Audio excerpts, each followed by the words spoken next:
ബന്ധിച്ചെടി നട്ടുകൊണ്ടാണ് 500 തൈകളാണ് നമുക്ക് വെക്കാൻ പോകുന്നത്. ഇന്ന് ഈശ ആദ്യമായിട്ട് നിങ്ങൾ ചെയ്ത് കാണിച്ചു തരും കേട്ടാ. ഒന്ന് നോക്കിയേ.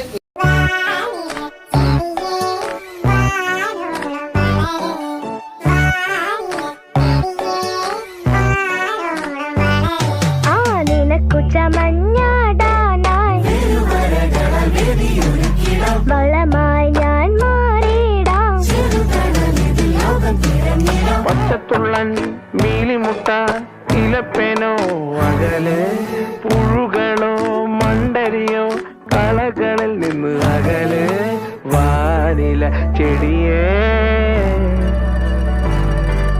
Vanilla ചെടിയേ vanilla ചെടിയേ